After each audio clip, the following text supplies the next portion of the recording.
ایک شاندار، جاندار، پربہار، برق بار، شعلہ بار، دھواں دھار، ارے بولو نا میرے یار، ایک ولولہ انگیز، دھماکہ خیز، فکر انگیز، حیرت انگیز، نصیحت آمیز تقریر کروانے جا رہا ہوں، جن سے میری مراد مہارت تامہ رکھنے والا ایک منفرد لب و لہجہ کا مقرر جناب حضرت مولانا طارق انور صاحب قاسمی عثمانی امام و خطیب تقوی مسجد محصول سیتا مڑھی سے میں نہایت ادب و احترام سے التماس گزار ہوں کہ حضرت مائک پر تشریف لائیں اور اپنی ایمانی، عرفانی، حقانی، نورانی بیانات سے ہم تمام سامعین کو مستفیض فرمائیں۔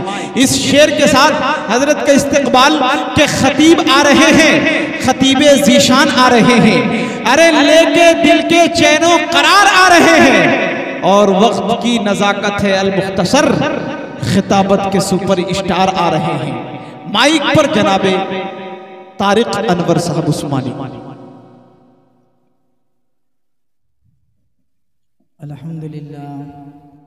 الحمدللہ نحمده ونستعینه ونستغفره ونؤمن به ونتوکل علیہ ونعوذ باللہ من شرور انفسنا ومن سیئات اعمالنا من يهده الله فلا مضل له ومن يضلل فلا هادي له ونشهد أن لا إله إلا الله وحده لا شريك له ونشهد أن سيدنا ومولانا محمدا عبده ورسوله أما بعد فأعوذ بالله من الشيطان الرجيم بسم الله الرحمن الرحيم ومن آياته أن خلق لكم من أنفسكم أزواجا لتسكنوا إليها وجعل بينكم مودة ورحمة وقال في موضع آخر يا أيها الذين آمنوا قوا أنفسكم وأهليكم نارا وقودها الناس والحجارة عليها ملائكة غلاظ شداد لا يعصون الله ما أمرهم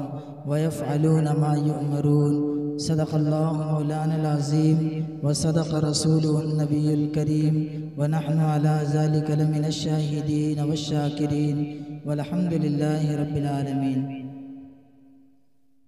میرے واجب الاحترام، قابل عزت احترام بزرگوں اور دوستوں، اسٹیج پر تشریف فرما شاعر اسلام، شہنشاہ ترنم، امام و خطیب مسجد دیواں جناب حضرت مولانا قاری اکرام اکمل صاحب، جن کی دعوت پر آج میں آپ حضرات کے بیچ حاضری کا موقع ملا، جناب فیصل صاحب اور انتہائی معروف و مشہور شخصیت جناب قاری عقیل گوہر صاحب دامت برکاتہم، حضرت مولانا نعمت اللہ رحمانی صاحب دامت برکاتہم، مقصود جمالی صاحب، رضوان احمد صاحب، اور اسٹیج پر جلوہ افروز تمام علماء کرام، سامعین بزم، اللہ کا بے حد فضل اور اس کا احسان ہے۔ اللہ تبارک و تعالی نے ان علماء کرام، حفاظ اعظام، شعراء کرام کے ذریعے سے کچھ باتیں آپ حضرات کے گوش گزار کرنے کا موقع ملا، اور آپ حضرات بڑے ہی اطمینان و سکون کے ساتھ ان حضرات کی حوصلہ افزائی بھی فرمائی، ان کی باتوں کو سنا۔ دعا کریں اللہ تعالیٰ سے، اللہ تعالیٰ ہمیں بھی کچھ ایسی بات کہنے کی توفیق مرحمت فرمائے جو ہم سب کے لیے ذریعہ آخرت بن سکے، اور جن پر چلنا ہمارے لیے آسان ہو سکے۔ حضرات محترم،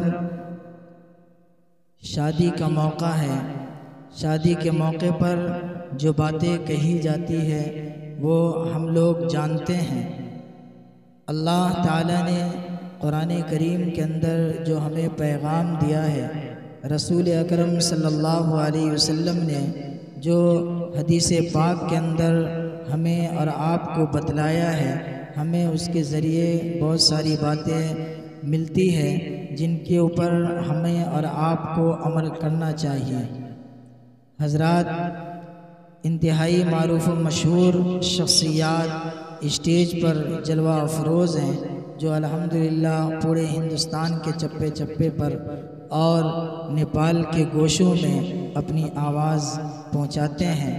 دعا کریں اللہ تعالیٰ سے، اللہ تعالیٰ تمام کو کامیاب تر بنائے، اخلاص للہیت کی دولت سے نواز دے، تاکہ جو بات بھی کہی جائے اللہ تعالیٰ ہم تمام کو اخلاص کی برکت عطا فرمائے۔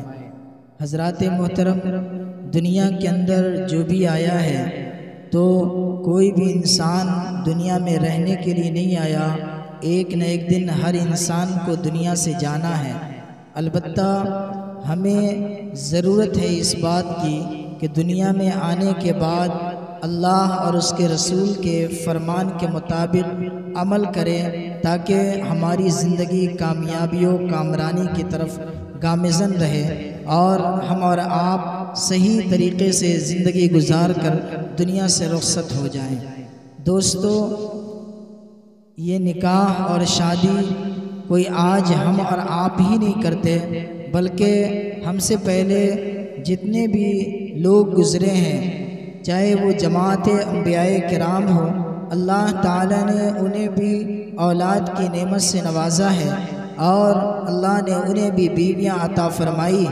میرے بزرگوں، تو آج ہم اور آپ جو اس کام کو انجام دیتے ہیں وہ دراصل جناب نبی کریم صلی اللہ علیہ وسلم کی سنت ہے، اور اس سنت کو جس نے بھی زندہ کیا، عمل کیا، اللہ تعالیٰ ان کے اندر دین کی استقامت نصیب فرماتے ہیں۔ میرے بزرگوں، ہم اور آپ ذرا اس بات کا جائزہ لیں۔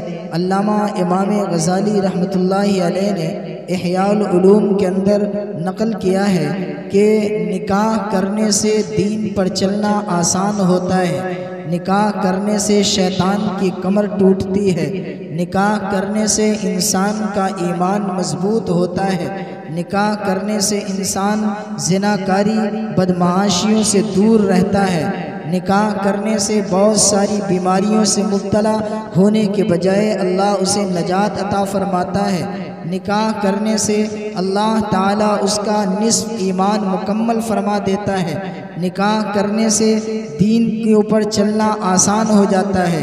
میرے بزرگوں، تو ضرورت ہے اس بات کی کہ ہم جناب نبی کریم صلی اللہ علیہ وسلم کے ہر طریقے کو اپنی زندگی کا اسوہ اور نمونہ بنانے کی کوشش کریں۔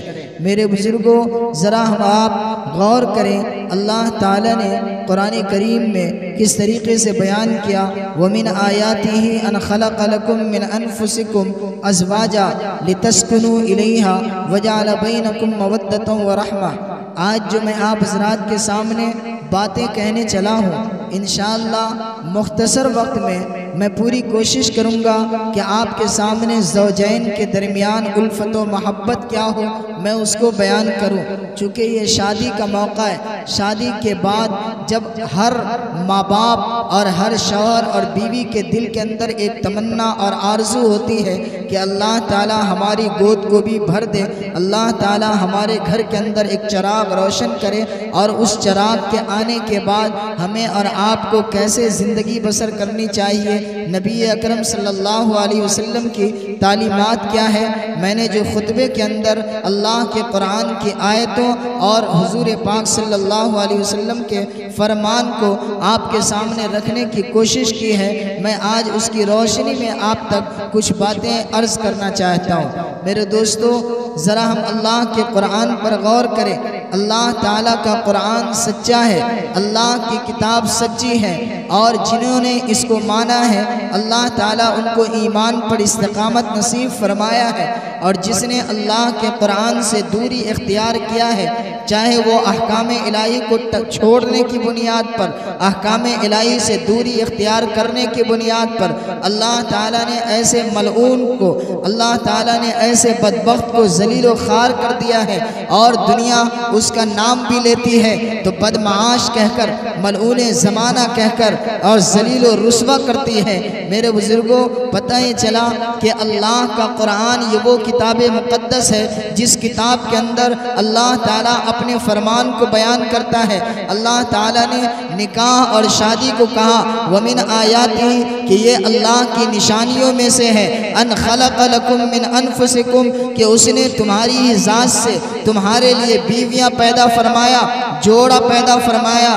ان خلق لکم من انفسکم ازواجا کیوں جوڑا عطا فرمایا؟ اللہ تعالیٰ نے اس کے مقصد کو بھی بیان کیا، لتسکنوا الیہا تاکہ تم اس کے ذریعے سے سکون حاصل کرو۔ چونکہ ہر انسان جب جوان ہوتا ہے تو جوانی کے اندر انسان کو ایک نشہ پیدا ہوتا ہے، اور وہ نشہ نفسانی خواہشات کی تکمیل کا ہوتا ہے، اور یہ کوئی اس انسان کی مجبوری نہیں، یہ اس انسان کا عذر نہیں ہے، بلکہ یہ اس انسان کی ضرورت ہے۔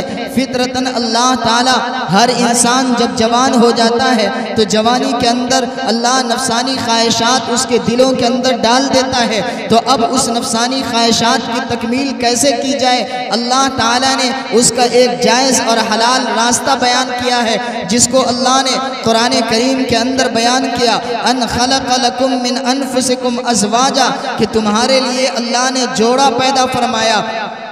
نبی اکرم صلی اللہ علیہ وسلم نے اس جوڑے کو بیان کیا ہے کہ جو انسان اگر شادی کرتا ہے، نکاح کرتا ہے، قرآن کریم کی آیتوں کی تلاوت کرتا ہے، حضور علیہ السلام کے فرمان پڑھتا ہے، اور حضور کی سنت کے مطابق اگر کوئی شادی کرتا ہے تو اللہ تعالیٰ اس کو جائز راستہ، اللہ تعالیٰ اس کو حلال راستہ عطا فرما دیتا ہے۔ اب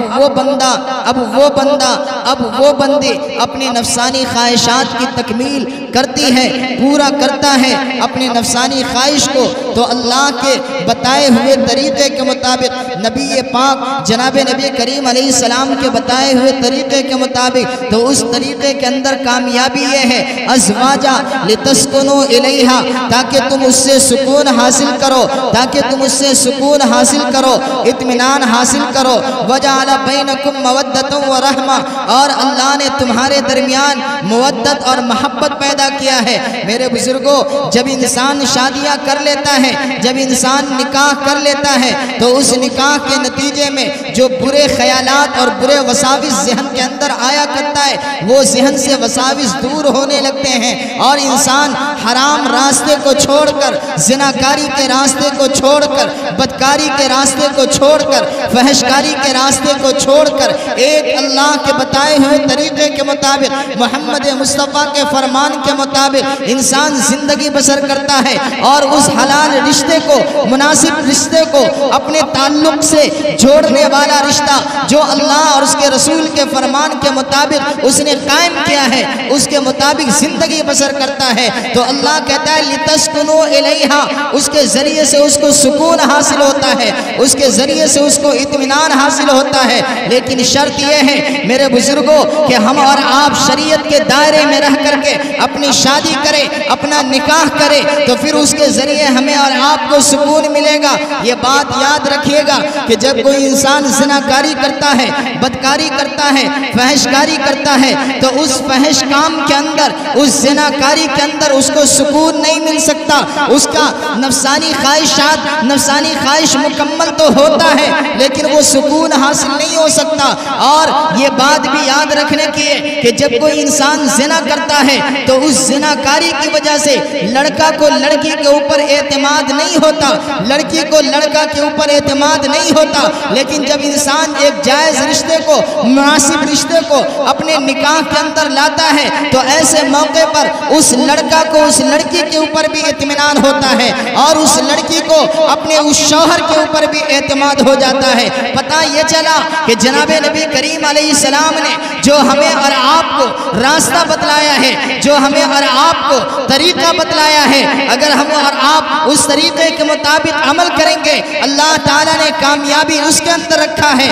آپ ذرا غور کریں، اگر کوئی انسان زناکاری کرتا ہے، بدکاری کرتا ہے، خدا نخواستہ اگر وہ آدمی کسی کی نگاہوں کے اندر آ جاتا ہے تو پھر معاشرہ بھی انہیں بدکار کہہ کر کے پکارتا ہے، انہیں ملعون کہہ کر کے پکارتا ہے۔ اگر وہ پکڑا جاتا ہے تو پھر معاشرے کے اندر وہ سر اٹھانے کے قابل بھی نہیں رہتا اور اپنے معاشرے کے اندر اپنے ماں باپ کے نام کو نیچا کر دکھاتا ہے. لیکن جب وہی بندہ، جب وہی لڑکا، جب وہی لڑکی اپنے ماں باپ کو راضی کر کے ایک جائز اور حلال رشتے کے ساتھ منطبق ہو جاتی ہے اور اس کے ساتھ متعلق ہو جاتی ہے، تو پھر میرے بزرگوں اس کے اندر کامیابی یہ ہے کہ معاشرہ بھی اس کا نام لیتا ہے اور کہتا ہے کہ واقعتاً یہ وہ ہے جنہوں نے اسلام کے طریقے کو زندہ کیا ہے، محمد رسول اللہ کے طریقے کو فالو کیا ہے، جس کی وجہ سے اس انسان کو دنیا کے اندر بھی کامیابی ملتی ہے. زناکاری کی وجہ سے نبی اکرم صلی اللہ علیہ وسلم فرماتے ہیں کہ جب زناکار زانی انسان زنا کرتا ہے تو اس کے نتیجے میں اللہ بھی اپنا رخ پھیر لے گا. کل قیامت کے دن اللہ تعالیٰ اس کی طرف نظر رحمت نہیں فرمائے گا. اور جناب نبی کریم علیہ السلام فرماتے ہیں کہ یہ وہ انسان ہوگا جس انسان کے آنکھ کے اندر اللہ تعالیٰ کل قیامت کے دن گرم سیسا پگھلا کر ان کے آنکھ میں ڈال دے گا. بتاؤ مسلمانوں، دنیا کے اندر بھی کامیابی نہیں ملے گی اور آخرت میں بھی اس کو کوئی کامیابی نہیں مل سکتی. پتہ یہ چلا کہ جو جائز راستہ ہے، جو جائز طریقہ ہے، جو حلال رشتہ ہے، ہم اس کے مطابق عمل کریں تاکہ ہمیں اس کے ذریعے سے دنیا کے اندر بھی سکون و اطمینان ہو اور آخرت میں بھی ہمیں سکون و اطمینان ہو. انسان اپنی نفسانی خواہشات کی تکمیل کے لیے جیسا چاہتا ہے ویسا رشتہ جوڑ لیتا ہے، لیکن بعد میں کیا انہیں افسوس نہیں ہوتا؟ آپ نے دیکھا ہوگا کبھی کبھی وہ خبریں بھی اخباروں کی زینت بن جاتی ہے کہ پتہ چلتا ہے کہ ایک لڑکا اپنی بہن سے شادی کر لیتا ہے، کورٹ میرج کر لیتا ہے.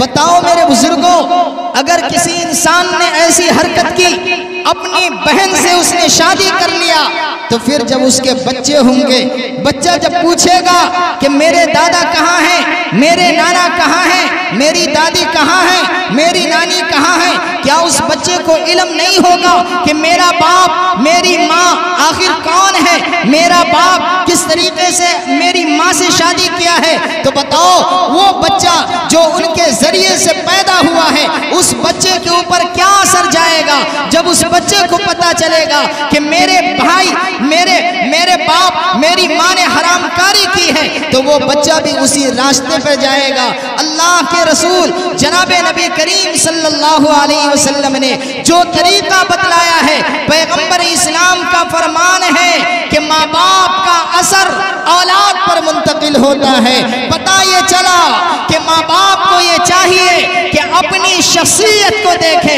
اپنی ذات کو دیکھے، اپنی حیثیت کو دیکھے، اپنے وقار کو دیکھے، اپنی عزت کو دیکھے.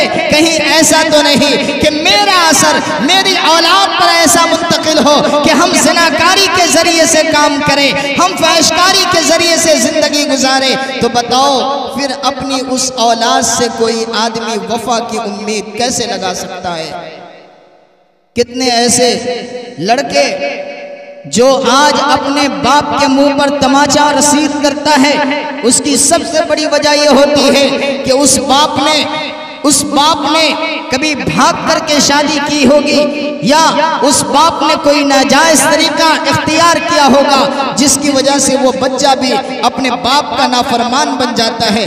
اس کا یہ ہرگز مطلب نہیں کہ ہر باپ ایسا کام کرتا ہے جس کی وجہ سے اس کے بچے نافرمان ہوتے ہیں. نہیں، لیکن رسول پاک صلی اللہ علیہ وسلم کے فرمان کے مطابق ہم اور آپ شادی کریں، اپنے اولاد کی تربیت کریں. میرے بزرگوں، آؤ اللہ کے قرآن کی طرف، اللہ کے قرآن کا جائزہ لیں.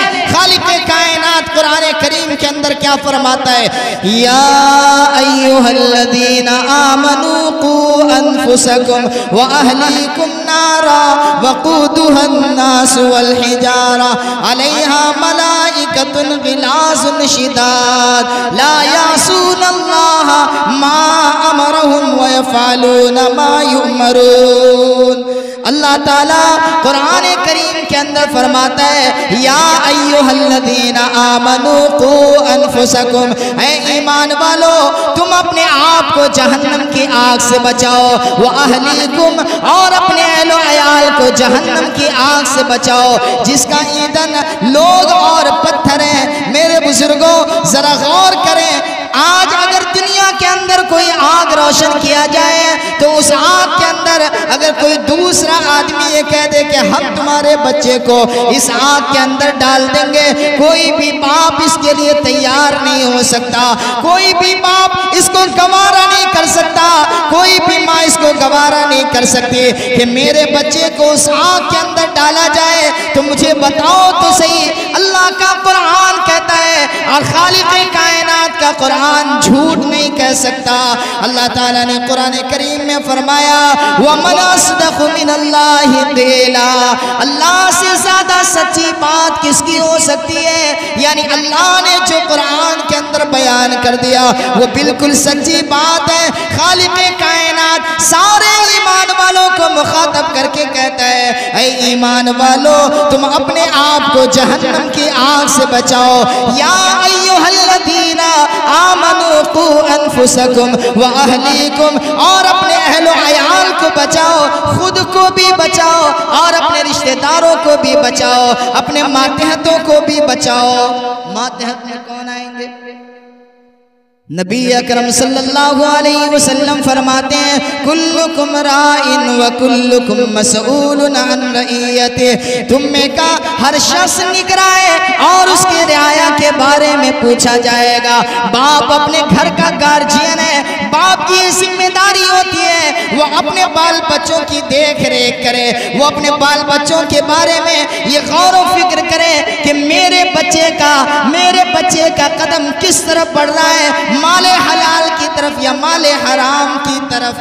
یہ باپ کی ذمہ داری ہوتی ہے کہ باپ اپنے بچوں کی نگہداشت رکھے، باپ اپنے بچوں کا خیال رکھے۔ میرے بزرگوں جنہوں نے بھی حلال رشتہ اختیار کیا، اچھا تعلق اختیار کیا، دائرہ اسلام کے اندر آیا، شریعت اسلام کو فالو کیا، اللہ تعالیٰ نے انہیں کامیابی عطا فرمائی۔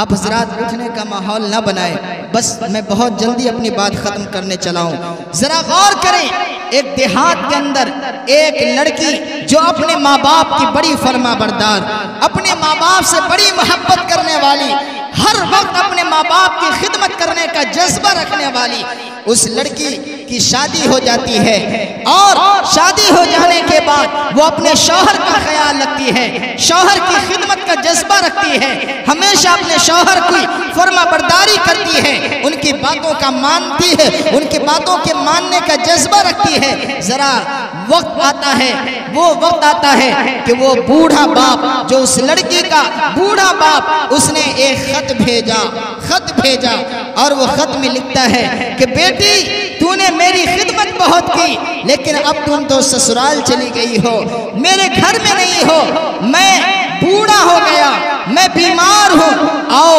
ہو سکتا ہے کہ میں اس بیماری سے نجات نہ پا سکوں اور دنیا سے دم توڑ دوں، لہٰذا آؤ آخری ملاقات کر لو۔ ذرا اس بچی کا انداز دیکھیں، پہلے زمانے میں یہ موبائل کا دور نہیں تھا، خط و کتابت کے ذریعے ایک دوسرے کے حال خبر معلوم کیے جاتے۔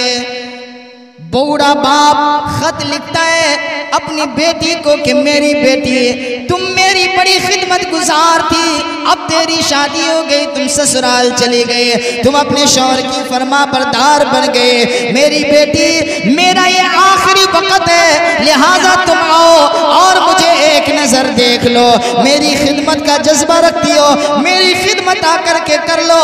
اس بوڑھے باپ کی جب یہ خط کے اندر ایک پیغام ملتا ہے تو وہ بیٹی بے چین ہو جاتی ہے، بے قرار ہو جاتی ہے، لیکن میری ماں اور بہنوں ذرا اس بیٹی کا اندازہ لگائیں، اس بیٹی کے اندر شریعت اسلامیہ کی کتنی سوچ تھی، کتنی سوجھ بوجھ تھی۔ وہ بیٹی کہتی ہے اپنے باپ کو ایک خط لکھتی ہے، ابو جان میرے شوہر یہاں موجود نہیں ہے، میرے شوہر گھر پر موجود نہیں ہے، میرا شوہر بار پر پردیس گیا ہوا ہے کمانے کے لیے اور اس کی اجازت کے بغیر میں اپنے گھر سے ایک قدم بھی کیسے نکال سکوں؟ ذرا اندازہ لگائے، پہلے خط کا جواب بیٹی دیتی ہے، اب وہ جواب باپ تک پہنچتا ہے، باپ کے آنکھوں میں آنسو آیا، باپ نے دوسرا خط لکھا کہ بیٹی ہو سکتا ہے کہ یہ میرا آخری وقت آ جائے، چونکہ میں بیماری کے اندر ملوث ہو چکا ہوں، اب لگتا ہے کہ جب تم تیسری بار جب تم آؤ گے اپنے گھر کے اندر تو تم اپنے باپ کا چہرہ بھی نہ دیکھ سکو۔ جواب پھر بیٹی کے پاس یہ خط پہنچتا ہے، بیٹی جواب دیتی ہے کہ ابو جان میں کیا کہوں، میں اپنے گھر پر جب تک تھی میں آپ کی خدمت کیا کرتی تھی، لیکن جب میں سسرال آ گئی تو اب شوہر کی ذمہ داری ہوتی ہے کہ میں اپنے شوہر کی فرما بردار بنوں، اپنے شوہر کی خدمت کروں۔ ابو جان میں ان کی اجازت کے بغیر اپنے گھر سے کیسے قدم نکالوں؟ ذرا اندازہ کریں اس بیٹی کے دل کے اندر باپ کی بھی محبت ہے اور اپنے شوہر کی بھی فرما برداری کا جذبہ ہے۔ وہ بیٹی جواب میں لکھتی ہے کہ ابو جان میں اپنے شوہر کا انتظار کرتی ہوں، چنانچہ تیسرا خط باپ کی طرف سے نہیں آ پاتا ہے، کوئی دوسرا آدمی لکھتا ہے کہ دیکھو تمہارے ابو کا دنیا سے انتقال ہو چکا ہے، اب تم آؤ گی تمہارے ابو نہیں ملیں گے، ان کو قبر کے اندر دفن کر دیا گیا۔ میرے بزرگوں ذرا ہم اور آپ اپنا جائزہ لیں، اگر آج کے زمانے میں کوئی بیٹی ایسا کام کرتی تو کیا محلے والے ان کو برا بھلا نہیں کہتے؟ لیکن وہ بیٹی کا انداز دیکھیں جنہوں نے اپنے شوہر کو راضی کرنے کے لیے یہ کام کیا، جنہوں نے دائرہ اسلام کے اندر رہ کر شریعت اسلام کو فالو کرنے کا جذبہ رکھا، اللہ نے اس کا مرتبہ کتنا اونچا بنایا۔ وہ اپنے گھر کے اندر بیٹھی رو رہی ہے، جب باپ کے انتقال کی خبر آتی ہے بیٹی آنکھوں سے آنسو بہا رہی ہے، اچانک شوہر گھر پہ آ جاتے ہیں، شوہر کہتا ہے بیٹی کیا ہوئی؟ شوہر کہتا ہے بیوی کیا ہوئی، کیوں رو رہی ہو؟ تو اس نے جواب دیا کہ میرے والد صاحب کا انتقال ہو گیا، سے 2 خط ان کا آیا، میں ان کے خط پہ وہاں حاضر نہ ہو سکی، حالانکہ دوسرا خط جو آیا تھا تو انہوں نے یہ بھی کہا تھا کہ ہو سکتا ہے جب تم یہاں آؤ تو میں نہ رہوں، لیکن میں کیا کر سکتی تھی، میں قدم نہ بڑھائی۔ شوہر کہتا ہے اگر ایسا موقع تھا تو تم کو نکل جانا چاہیے، میں تم سے ناراض نہیں ہوتا، لیکن میرے بزرگوں اس بیوی کا جواب سنیے، بیوی نے کہا کہ نہیں جب تک آپ کی اجازت نہ ہو، آپ میرے ساتھ ہوں تبھی میں یہاں سے قدم بڑھا سکتی ہوں۔ میرے بزرگوں اسی کو اللہ تعالیٰ کا قرآن کیا کہتا ہے، عورتوں کو خطاب کر کے اللہ کا قرآن کہتا فَالصَّالِحَاتُ قَانِتَاتٌ حَافِظَاتٌ لِلْغَيْبِ بِمَا حَفِظَ اللَّهُ، نیک عورتیں وہ ہیں جو اپنے شوہر کی فرما برداری ہے، جو اپنے شوہر کی فرما بردار ہے، جو اپنے شوہر کی باتوں کو مانتی ہے۔ فَالصَّالِحَاتُ قَانِتَاتٌ حَافِظَاتٌ لِلْغَيْبِ بِمَا حَفِظَ اللَّهُ، شوہر گھر پر موجود نہیں ہے، اپنی عزت نفس کا خیال رکھتی ہے، شوہر گھر پر موجود نہیں ہے، شوہر کے مالوں کی نگہبانی کرتی ہے، ان کے مال کو ادھر ادھر پارسل نہیں کیا کرتی۔ یہ نیک عورت کے بارے میں اللہ کا قرآن کہتا ہے کہ نیک عورت کی خصلت اور عادت یوں ہوتی ہے۔ تاجدار بطحہ امام کائنات ہم سب کے آقا و مولا جناب مدنی کریم صلی اللہ علیہ وسلم فرماتے ہیں نیک عورت کون ہے؟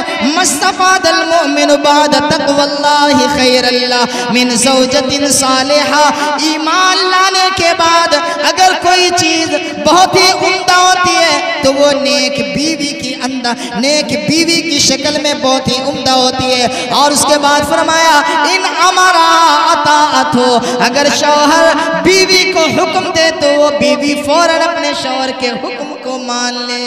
یہ نیک بیوی کی پہچان بتلائے، کس کی پہچان؟ نیک بیوی کی پہچان۔ ان امرہا اطاعت ہو کہ شوہر اپنی بیوی کو حکم دے، بیوی فوراً ان کے حکم کو مان لے، نافرمانی میں نہیں۔ نافرمانی کا مطلب ہے کہ جس میں اللہ کی نافرمانی ہو اس میں بیوی اپنے شوہر کے حکم کی فرما بردار نہ بنے۔ کیوں؟ اللہ کے نبی کا فرمان لا طاعت لمخلوق فی معصیت الخالق، کہ اللہ کو ناراض کر کے مخلوق کی فرما برداری کی جائے، اس کی اجازت نہیں ہے۔ ماں باپ بھی اگر شرک کرنے پر اپنی اولاد کو حکم کرے تو اولاد کو یہ اجازت ہے کہ تم اپنے ماں باپ کی بھی بات ایسے موقع پر نہ مانو۔ کیوں؟ اس لیے کہ اللہ کو اصل راضی کرنا ہے۔ تو میں آپ حضرات کے سامنے یہ کہہ رہا، وہ بیوی اپنے شوہر سے کہتی ہے آپ گھر پر موجود نہیں تھے اس لیے میں نہ جا سکے۔ شوہر اپنی بیوی کو لیتا ہے اور ان کے باپ کے گھر یعنی وہ اپنے سسرال کی طرف جا رہا ہے۔ ذرا انداز دیکھیں، بوڑھے باپ جو انتقال کر گئے، دفن کر گئے، اب وہاں پر جاتا ہے، فاتحہ پڑھ کر کے واپس آ جاتا ہے۔ بیوی یعنی وہ بیٹی جو بوڑھے باپ کی بیٹی وہ سو جاتی ہے، خواب میں دیکھتی ہے کہ میرا باپ گھوڑے پر سوار ہے، عالیشان کپڑا زیب تن کیے ہوا ہے۔ اس نے دیکھا، اپنے باپ سے کہا ابو جان آپ کو یہ مقام کیسے ملا، آپ کو یہ مرتبہ یہ کیسے ملا؟ تو وہ باپ جواب دیتا ہے بیٹی تو نے جو شریعت پر عمل کیا، تو نے جو اسلام کے اندر رہ کر استقامت پیدا کی، اللہ تعالیٰ تیرے اس عمل سے اتنا راضی ہوا کہ تیرے باپ کو بخش دیا اور آج اللہ نے مجھے یہ جوڑا عطا فرمایا۔ میرے بزرگوں، جب کوئی آدمی اسلام کے اندر آ جاتا ہے، شریعت پر عمل کرنے کا جذبہ مکمل لگتا ہے، پھر اللہ رب العزت کی طرف سے ان کے لیے مدد بھی ہوا کرتے ہیں۔ قرآن کریم میں اللہ نے فرمایا یا ایھا الذین آمنوا قوا انفسکم واہلیکم نارا۔ تاجدار رسالت امام کائنات مدنی کریم جناب محمد الرسول اللہ، سب کہیے صلی اللہ علیہ وسلم، پیغمبر اسلام فرماتے ہیں علموا اولادکم واہلیکم الخیر۔ لوگو تم اپنی اولاد کو خیر کی تعلیم دو، بھلائی کی تعلیم دو۔ علموا اولادکم واہلیکم الخیر، اور اپنے اہل و عیال کو خیر سکھلاؤ، خیر کی تعلیم دو۔ من حل والد ولدا افضل من ادب حسن، فرماتے ہیں کسی باپ نے اپنی اولاد کو اس سے بہتر عطیہ نہیں دیا کہ اپنی اولاد کو بہترین تعلیم دلوائے اور تہذیب و تمدن سکھلائے۔ کوئی باپ اپنے اولاد کو ایک بلڈنگ عطا کر دے تو کیا وہ ان کو مکمل طور پر خوش کر دیا؟ نہیں میرے بزرگوں، ہمارے اور آپ کے آقا مدنی کریم جناب محمد الرسول اللہ صلی اللہ علیہ وسلم فرماتے ہیں کہ یہ کچھ بھی نہیں ہے، اصل یہ ہے کہ اپنی اولاد کو اچھی تعلیم دو، انہیں تہذیب سکھلاؤ، انہیں تمدن سکھلاؤ، تاکہ وہ بچے آپ کے لیے ذریعہ آخرت بن سکے۔ میرے بزرگوں، بڑا افسوس ہوتا ہے جب کوئی کسی کا باپ انتقال کر جاتا ہے، بیٹا ان کے لیے خوب آنسو بہاتا ہے، لیکن باپ کے انتقال کے بعد فوراً بیٹا اپنی جائیداد کے اوپر، باپ کی جائیداد کے اوپر قبضہ جما لیتا ہے، لیکن باپ کے نام پر صدقہ خیرات کرنے کا جذبہ نہیں رکھتا۔ یا کبھی بیٹا انتقال کرتا ہے، باپ اپنے بیٹے کے مال کو فوراً اپنے قبضے میں کرنے کی تو کوشش کرتا ہے، لیکن اپنے بیٹے کے لیے کچھ بھی قربان کرنے کو تیار نہیں ہوتا۔ میرے بزرگوں، اللہ کے نبی جناب محمد الرسول اللہ صلی اللہ علیہ وسلم کے اس فرمان کو ہم اپنی نظروں کے سامنے رکھیں۔ حضور فرماتے ہیں اذا مات الانسان انقطع عنہ عملہ، کہ جب انسان مر جاتا ہے انقطع عنہ عملہ، تو اس کا عمل اس سے منقطع ہو جاتا ہے، ختم ہو جاتا ہے، مگر تین چیزیں ایسی ہیں جس تین چیز کے ذریعے سے ان کے نام اعمال میں ثواب کا ذخیرہ آتا ہی رہتا ہے۔ وہ تین چیزیں کیا ہے؟ صدقۃ جاریہ، ایک وہ چیز جس کے ذریعے سے صدقہ کا ثواب ہمیشہ ملتا رہتا ہے۔ ایک باپ اپنے طور پر ایک مسجد بنا رہا ہے، کوئی باپ اپنے طور پر مدرسے کے اندر کوئی عمارت بنا رہا ہے، اس کا جذبہ کیا ہے، اس کے دل کا فیصلہ کیا ہے، ذرا پوچھئے۔ تو وہ بندہ کہتا ہے پتہ نہیں میرے مرنے کے بعد میرے مال میں سے میری اولاد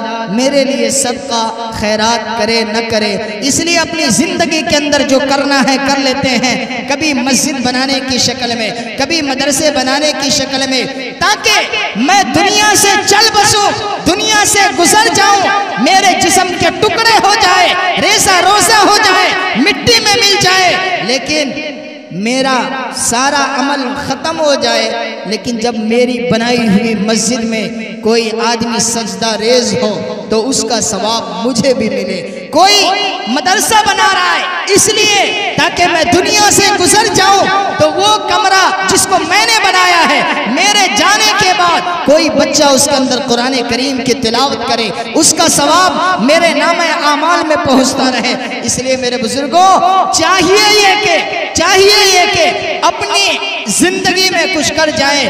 نبی اکرم صلی اللہ علیہ وسلم سے ایک صحابی آ کر کہتے ہیں یا رسول اللہ میرے والدین دنیا سے گزر گئے، کیا میں ان کے لیے اچھا سلوک اور اچھا برتاؤ کچھ کر سکتا ہوں؟ حضور نے فرمایا ہاں۔ کہا وہ کیا؟ اللہ کے نبی نے فرمایا کہ اپنی اولاد اپنے ماں باپ کے لیے صدقہ خیرات کرتے رہو، کوئی ایسا کام کر جاؤ جو ان کو ہمیشہ ثواب ملتا رہے، جس کو اللہ کے نبی نے فرمایا صدقۃ جاریہ، ایسا صدقہ جس کا ثواب ہمیشہ ملتا رہے، صدقۃ جاریہ او علم ينتفع به، یا ایسا علم جو نفع بخش ہو، جس کا ثواب پہنچتا رہے مردے کے نام، اور او ولد صالح يدعو له، یا اپنے مرنے کے وقت ایک ایسا نیک فرزند چھوڑ جائے جو اپنے باپ کے لیے ذریعہ آخرت بن سکے۔ باپ دنیا سے گزر گیا، صرف ان کے مال اور جائیداد پر قابض نہ ہو، بلکہ قرآن کریم کی آیتوں کی تلاوت کر کے اپنے باپ کے لیے ہمیشہ دعائیں مغفرت کرتا رہے۔ میرے بزرگوں وہ انسان بڑا ہی کامیاب ہے۔ ذرا ہمارا آپ غور کریں، میں نے آپ کے سامنے تمہید میں ایک بات رکھی تھی کہ ماں باپ کا اثر اولاد پر منتقل ہوتا۔ اللہ تعالیٰ نے قرآن کریم میں فرمایا کہ تم اپنے اولاد کی حفاظت کرو، جہنم کی آگ سے بچاؤ۔ کیوں؟ جب ماں باپ اگر خود بچنے کی فکر کریں گے تو پھر اپنے بچوں کے اوپر بھی کوشش کریں گے۔ ماں باپ اگر خود ہی بچنے کی فکر نہ کریں تو پھر ان بچوں کا بھی کوئی ٹھکانہ نہیں۔ ذرا ہم غور کریں، حضرت عمر بن عبدالعزیز کا نام آپ نے سنا ہوگا، بہت بڑے بادشاہ گزرے جنہوں نے پوری دنیا پر حکومت کی۔ عمر بن عبدالعزیز کا عدل اور انصاف بہت زیادہ کتابوں کے اندر، تاریخ کی کتابوں کے اندر مشہور و معروف ہے۔ عمر بن عبدالعزیز کتنے انصافور بادشاہ تھے، لیکن آپ کو پتہ ہونا چاہیے کہ ان کی ماں کون ہے۔ عمر بن عبدالعزیز کی ماں کون ہے؟ ایک وہ واقعہ بھی آپ نے سنا ہوگا، سیدنا فاروق اعظم کا دور ہے، حضرت عمر رضی اللہ تعالیٰ عنہ کی خلافت ہے۔ حضرت عمر اپنے زمانے میں پورے محلے کے اندر گشت کر رہے ہیں، رات کا وقت ہے، رات کے وقت میں سیدنا فاروق اعظم رضی اللہ تعالیٰ عنہ گشت کر رہے ہیں۔ ایک گھر کے اندر سے آواز آتی ہے، جوان بیٹی کہتی ہے، جوان بیٹی موجود ہے، بوڑھی ماں کہتی ہے کہ میری بیٹی دودھ کے اندر پانی ملا دو تاکہ دودھ زیادہ ہو جائے اور پیسے زیادہ حاصل ہو۔ وہ جوان بیٹی کہتی ہے کہ نہیں امی، دودھ کے اندر پانی نہ ملایا جائے، چونکہ سیدنا فاروق اعظم جو امیر المومنین ہے، امیر المومنین نے سارے لوگوں کو جمع کر کے بیان کیا ہے کہ کوئی بھی آدمی اپنے دودھ کے اندر پانی ملا کر کے فروخت نہ کرے، نہ بیچے، لہذا ہم یہ کام نہ کریں۔ بوڑھی ماں جواب دیتی ہے کہ بیٹی اتنی رات میں امیر المومنین کہاں آیا ہوگا؟ وہ تو اپنے بستر پر آرام اور سکون کی نیند لے رہا ہوگا، وہ یہاں پر کہاں آیا ہوگا اور ان کو یہ خبر کیسے ملے گی؟ لہذا ملا دو، رات کا آدھا حصہ گزر چکا ہے۔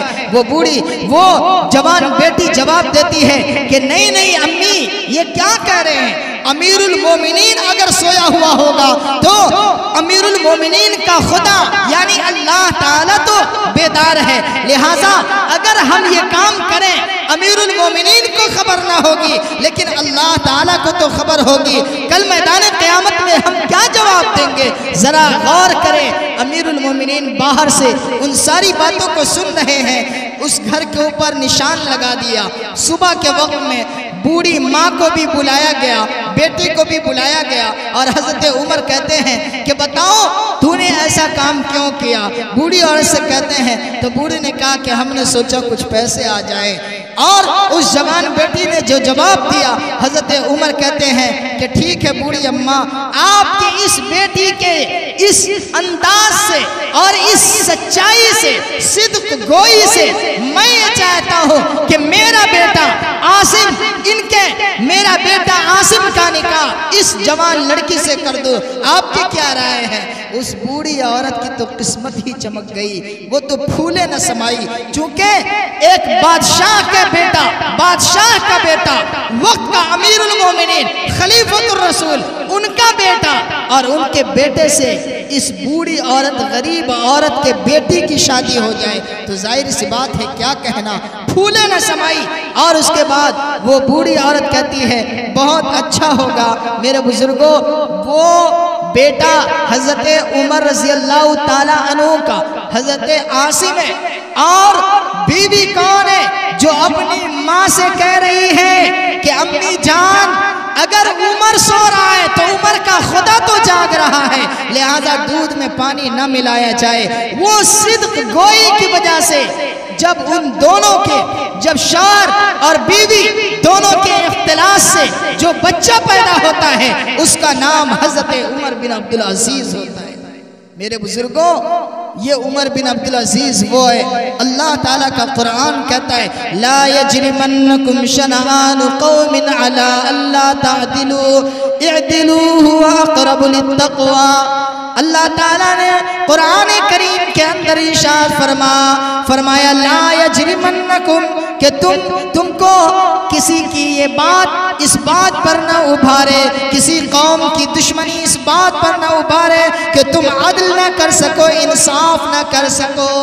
انصاف کی بڑی تعریف آئی ہے، انصاف کی بڑی تعریف آئی ہے۔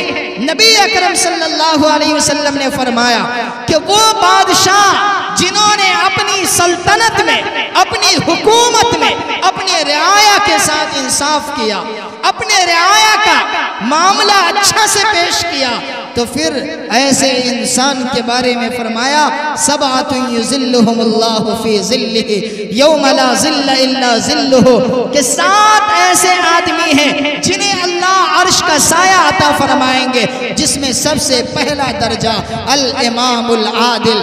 الامام العادل وہ امام، وہ بادشاہ، وہ حاکم وقت جنہوں نے انصاف کیا ہو، ان کا رتبہ یہ ہوگا کہ کل میدان قیامت میں اللہ جن 7 آدمیوں کو عرش کا سایہ عطا کریں گے اس میں ان کا بھی نمبر ہے، اس میں ان کا بھی نمبر ہے۔ اور یہ حضرت عمر بن عبدالعزیز کے اندر کوٹ کوٹ کر کے بھرا ہوا تھا۔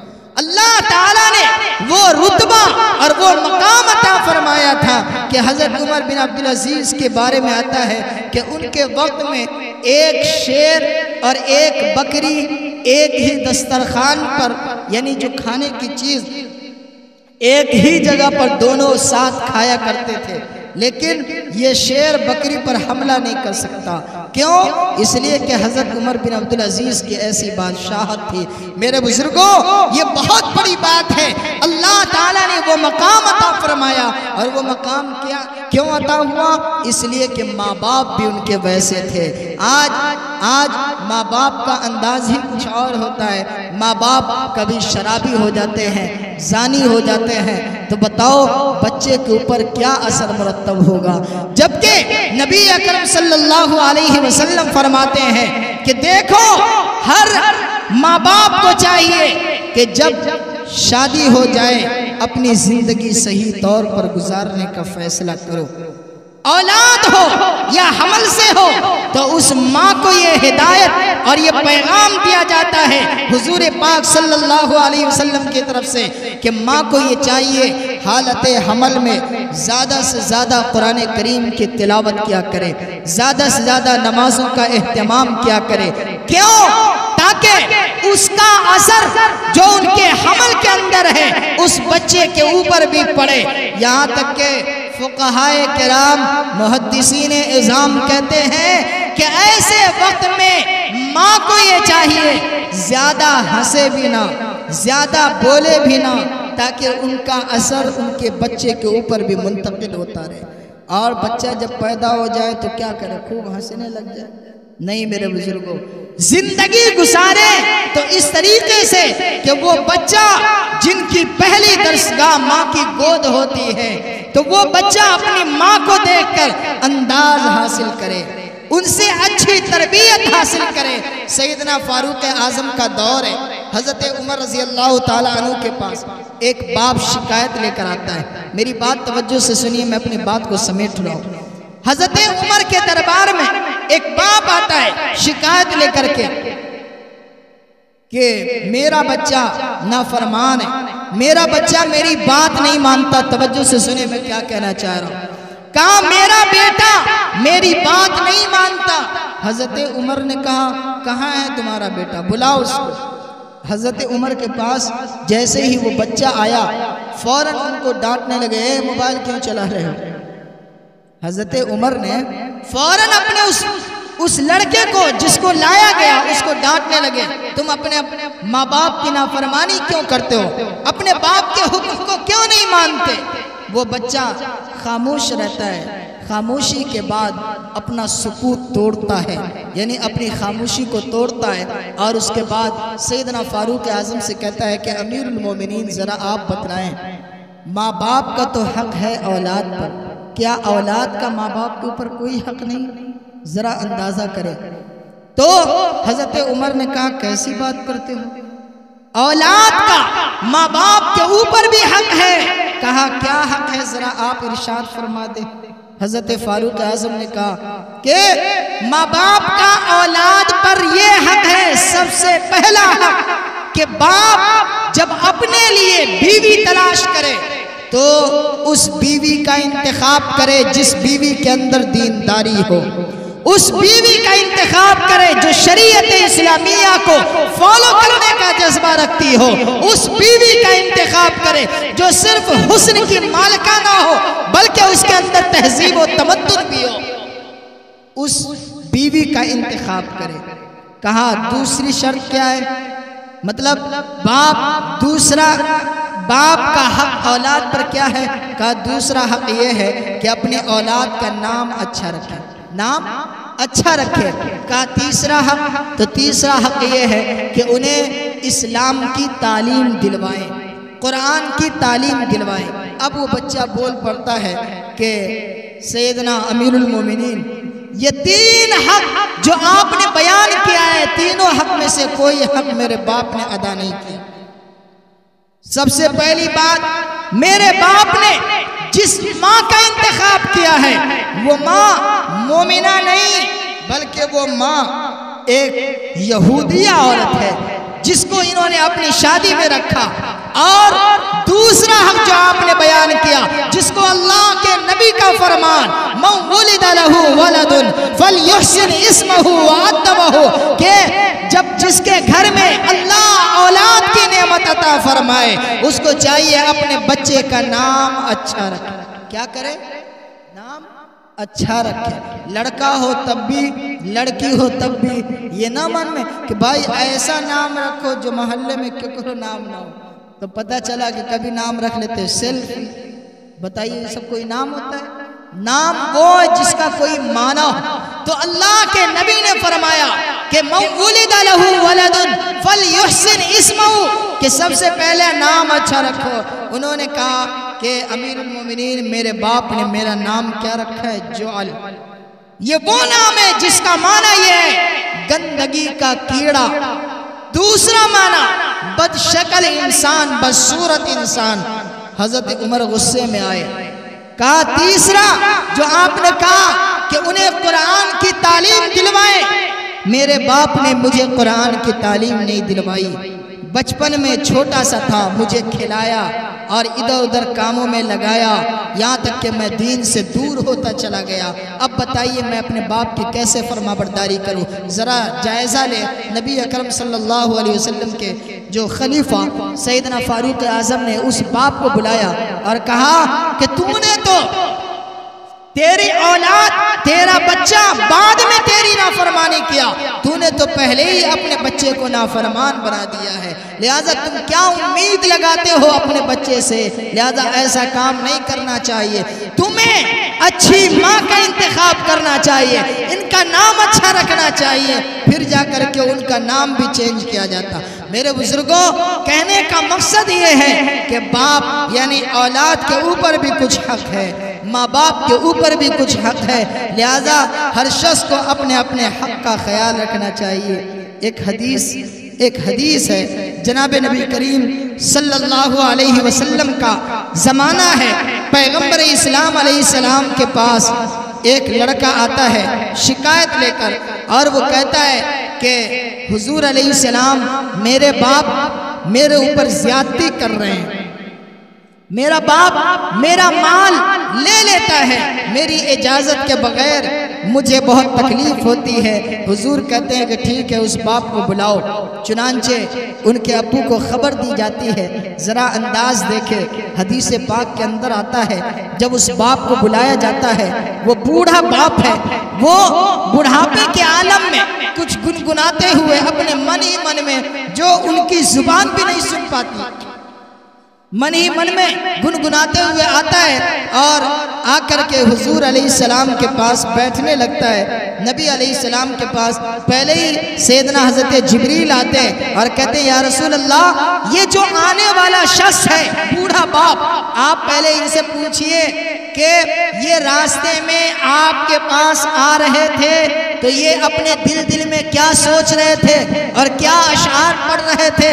اپنے من ہی من میں جو ان کے کان کے اندر بھی بات سنائی نہیں دے رہی تھی، آپ ذرا ان سے پوچھئے گا۔ وہ بوڑھا باپ آ کر کے بیٹھتے ہیں، حضور علیہ السلام کہتے ہیں ہم تمہارا جواب بعد میں سنیں گے، ہم تمہارا جواب بعد میں سنیں گے کہ تم نے بیٹے کے ساتھ کیا معاملہ کیا، پہلے یہ تو بتاؤ کہ تم نے دل میں کیا سوچا ہے جب تیرا بیٹا میرے پاس شکایت لے کر آیا کہ میرا باپ مجھ پر زیادتی کرتا ہے، میرا مال بغیر اجازت لے لیتا ہے، تو تم نے کیا سوچا؟ ذرا اس بات کو تم پہلے بیان کرو۔ تو وہ بوڑھا باپ کہتا ہے کہ یا رسول اللہ، میں نے دل میں سوچا ہے، میں نے تو اتنا بھی زور سے نہیں کہا جو میرے کانوں کو خبر ہو جائے، آپ کو کیسے خبر ہو گئی؟ حضور نے کہا اللہ کا فرستادہ سیدنا حضرت جبریل آئے اور انہوں نے کہا کہ ان سے جواب بعد میں طلب کیا جائے، پہلے یہ پوچھا جائے کہ انہوں نے اپنے دل میں کیا سوچا۔